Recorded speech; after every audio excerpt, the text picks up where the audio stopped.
In this video, I'm going to give you my full review of the Moto Guzzi V85 Strada. I'll kick things off with a brief history of the bike and some key specs. Then I'll dive into what it's like to ride before sharing my thoughts on who I think this bike is best suited to. And then finally I'll wrap up the video with a quickfire list of pros and cons to give you a clear summary.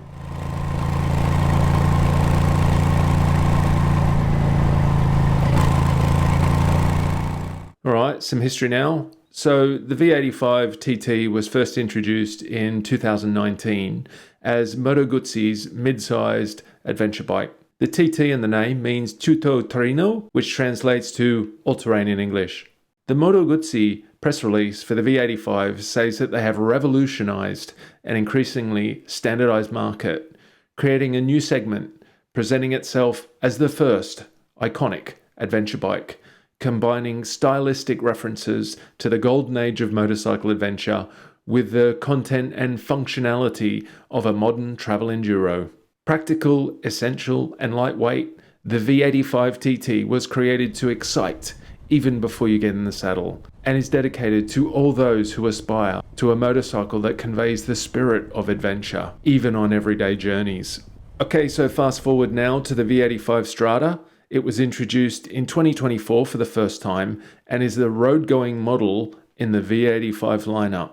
By losing the TT and adding Strada at the end of its name, this emphasizes the bike's intended use. I'm sure you know that Strada means road in Italian, right? Moto Guzzi say that the Moto Guzzi V85 Strada takes the values that underpin the V85, such as lightness, practicality, and essentiality, and elevates them to the nth degree. This is how the practical machine was born, ideal for urban commuting and daily use on asphalt, in the city, or for trips out of town. The Strada comes in two colors. My pronunciation isn't going to be right here, so I'm just going to show them and be silent. Here you'll also see the other models in the V85 lineup, the V85 TT and the V85 TT Travel, which are the more adventurous focused of the V85 lineup. I like the look of all these bikes, with the standard V85 TT probably being the most leery of the bunch. Some history on the engine now. The Moto Guzzi transverse V-twin engine was originally designed for the Moto Guzzi Mulo Meccanico, a military all-terrain vehicle built for the Italian army in the late 1950s. Its reliability and versatility in harsh conditions led Moto Guzzi to adapt it to their bikes. The engine debuted in 1967 in the V7 and has since become one of the most defining features of the brand.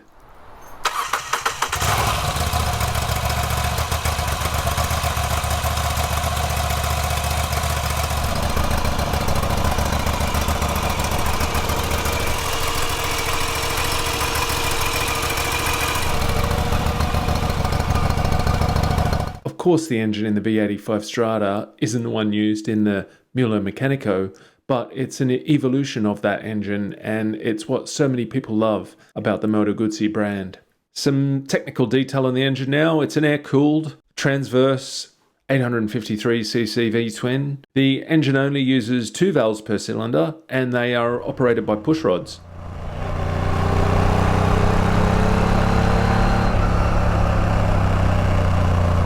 The intake valves on the engine are titanium though, which Moto Guzzi say helps reduce weight and improve engine response, especially at low RPM. The 2024 model introduces variable valve timing, or VVT, which dynamically adjusts valve lift and timing based on the engine speed. I think a lot of these changes have been made to help that big V-twin be more fuel efficient, and also they make it Euro 5 compliant. Throttle is also ride-by-wire, and it's got 3 riding modes: road, rain, and sport. Oh, there's also a custom riding mode in there. The engine produces 80 horsepower at 7,750 RPM and 83 Nm of torque at 5,100 RPM. Exhaust note on the bike is lovely and quiet, and I could listen to its uneven patter on idle for a very long time.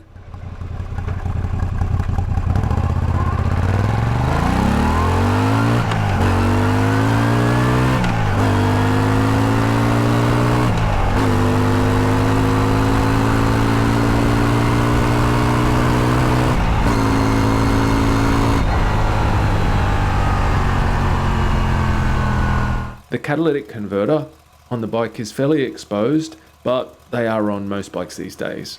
Gearbox is 6-speed, and the bike is equipped with a single disc dry clutch. Final drive is shaft, more on that in a sec.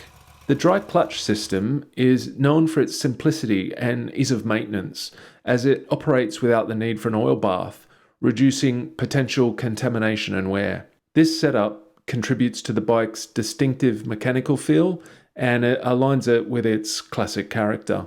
Bit on the shaft drive now. The V85 Strada is the only middleweight adventure bike, as far as I can tell, to run a cardan shaft drive. If you don't know, the name cardan comes from the name of the Italian mathematician and inventor Girolamo Cardano, who lived from 1501 to 1576. He is credited with the concept of the cardan joint, also known as the universal joint, which is a key component in many mechanical systems, including shaft drives.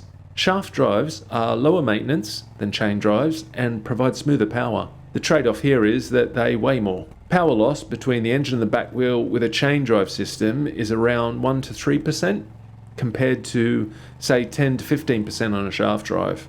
This power loss is due to the additional components such as bevel gears required to transfer the torque of the engine. While shaft drives are ideal for riders prioritizing convenience and reliability, they lack the efficiency and lighter weight of a chain system, making them less suitable for performance-focused applications.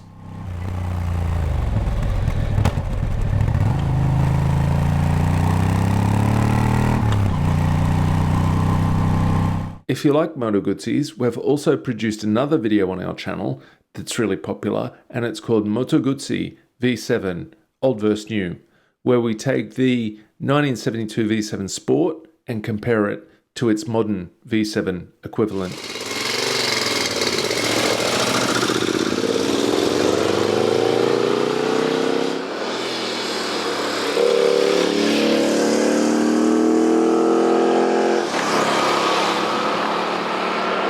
The engine on the Moto Guzzi V85 Strada is without a doubt one of the standout features of the bike. And if you haven't ridden a Moto Guzzi with this V-twin, you're missing out. The power delivery is incredibly smooth across the entire rev range with loads of torque that's always ready when you need it. It's not a fast bike, but there's more than enough power for anything I needed, whether it was overtaking or slightly spirited riding. What really sets it apart, though, is the character. It feels mechanical in the best way possible, and it's just so much fun to ride. The gearbox and clutch suit the engine perfectly, making the whole experience really engaging. I think the whole package is about more enjoying the ride and the moment than it is about chasing speed, and it does that brilliantly. Riding position on the bike is not cramped for me at 6'1" with long arms and legs. However, I do like to ride with the balls of my feet on the foot pegs, and this bike doesn't suit my size 11 boots. The back of my boots hits the pillion peg bracket and throws my feet out, making it hard to ride the way I like. Worse on the left side because there's a bracket for the side stand. So with this bike, I opted to ride like I had duck feet. Also, the inserts on the foot pegs are rubber, which I don't like, but I usually take those rubber inserts out of all the bikes I ride straight away, because as soon as they're wet, they're really slippery and they're not good for off-road. Switchgear does feel like maybe it's not up to par with the rest of the quality of the bike. Of course, it's got ABS, but it's also got traction control and cruise control as standard. It's got a 5-inch color display. Initially, I thought the text was quite a bit fine, but ended up liking it after having used the bike for a while. There's a USB socket up the front there. Just show you through the controls on the bike. Lights, high beam, low beam. Cruise control on and off, also up and down. This also, when cruise control is off, lets you cycle through the rider modes. Pad here lets you get through the menu items, which I'll show you in a sec. Indicator, horn. Over on this side, you've got daytime running lights on and off. You've got engine off, on, and then start. Press that, and then hazards there. Up here, you've got your rider mode. Currently, we're in custom. Didn't use that just for the purpose of this, but you've got sport, road, rain, and then over here you've got your menu items, which I'll cycle through using that pad I showed you before. So we're on time, maximum speed, average fuel, fuel on the go, Total miles on the bike. Trip A, you've also got trip B in there too. And back to time. And then you've got all your other various indicator lights, warnings, and then also fuel gauge in there, gear and speed. I really like that you can adjust the throw on the levers here on the clutch and the brake. Also the gear and brake lever have an adjustable tip on the lever, which you can undo this and then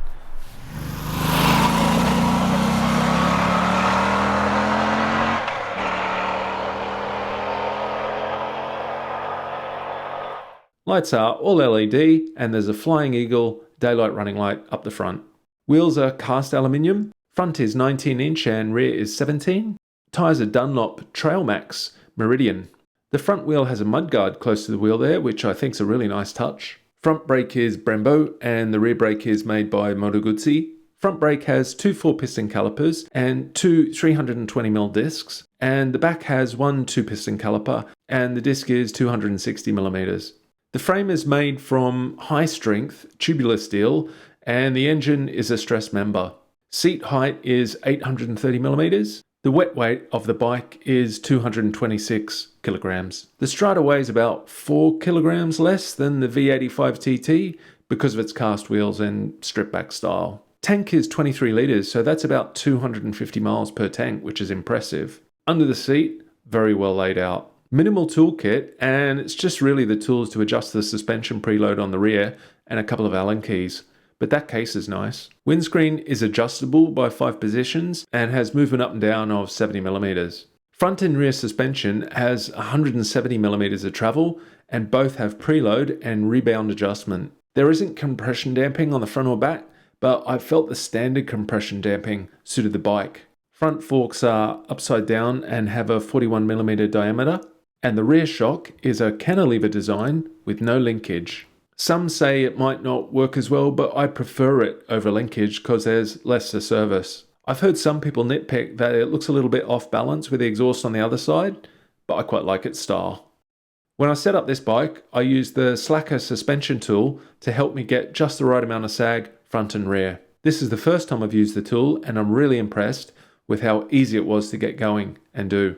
I've never set the sag on my bike so accurately by myself, but when I had the tools out to adjust the preload and get the right settings, it was just so easy. My baseline for this bike was to start with 30% of rider sag, front and rear, which was 51mm. I'm 95 kgs, and after riding the bike, after adjusting the sag, I feel I could probably go up one spring rate, front and rear, to help the bike stay higher in the travel and give the bike less static sag. This is what I usually do anyway. I feel like I say this all the time. Not a long list of accessories available for this bike, but I feel like that they would be very usable and useful to add to the bike if I needed them, sticking with the brand's minimal ethos. Warranty is 2 years from the factory, which can be upgraded by 1 or 2 years. Base cost for the V85 Strada is $11,350, but for reference, the V85 TT is $12,150 and the V85 Travel is $13,450.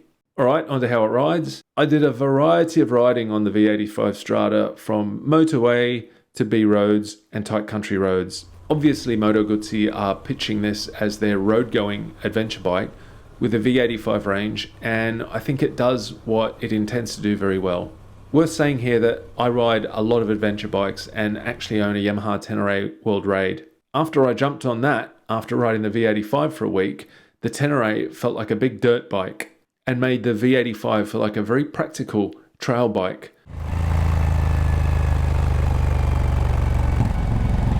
Controls are neutral and feel very natural, and it's a really nice place to be. Fuel tank has a nice curve to it, and if anything it's a touch wide, but it's 23 litres, so that's very forgivable for its practical range. The engine does have vibration and it's noticeable throughout the rev range, but it's not annoying at all. And it's not the kind that makes your hands go numb on the motorway. On the motorway, I did two 2-hour trips on the bike when I picked it up and then when I dropped it off.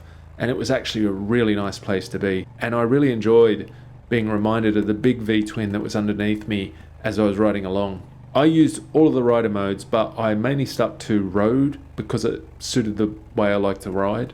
The engine has more than enough power for my style of riding, and I love the smoothness of the shaft drive. There's enough power and torque all through the rev range, but I mainly kept in the middle of the power band, which is sort of where I like to be. As I said, it's not a fast bike, but the engine definitely has enough everywhere. And it's good for overtakes, which you might not be in the right gear for, and if you needed to also get yourself out of trouble.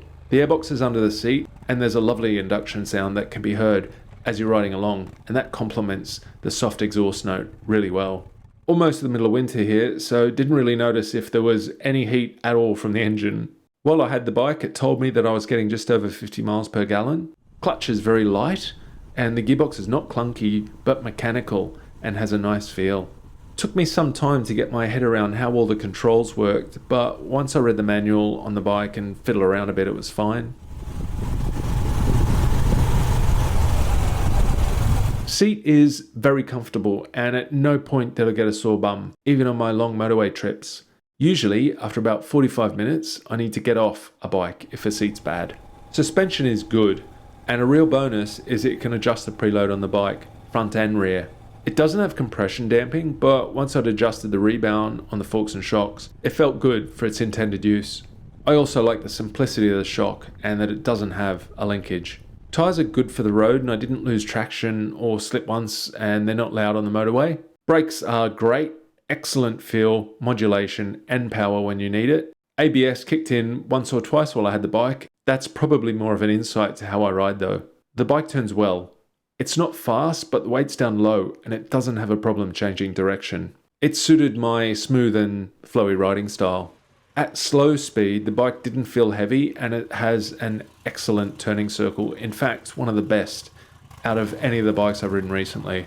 Tank is fairly large, but I couldn't really tell the difference between a full tank and a less full tank. So I suppose the weight is proportioned very well in the chassis. Display is very easy to read, and it doesn't crash if you try and start the bike too quickly. Really enjoyed the cruise control on the motorway, and it's easy to get in and out of it. The screen is also good on the motorway, and I think it would work a lot better if I was a few inches smaller. But that's the same on most bikes. It's got multiple settings for height, but for me it was either up on the motorway and down everywhere else. I love the mechanical simplicity and minimal design ethos of this bike. Everything feels like it's in the right place, and it's there because it needs to be there. Overall build quality is very good, but if I really had to nitpick, I would say that the switchgear on the left hand side doesn't exactly match the standard of the rest of the bike. I have missed places to put things on this bike, and there's really no way to tie things down on the back there. As usual, I watched a lot of videos to research this bike on what owners had to say about it. It's a really interesting thing to do and does give me an idea of the types of people who like to buy a bike.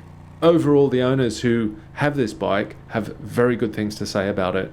One thing I did pick up was that the dealer network might not be as good with this bike as it is with other mainstream brands, so there is that.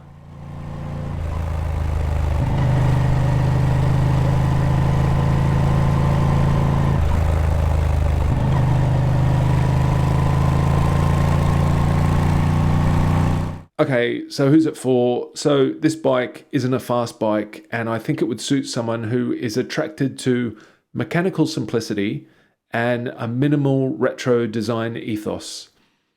It's not a sports bike, and it's definitely for someone who wants a very relaxed ride, and it does that very well. Also, I think the bike would suit either new or experienced riders alike.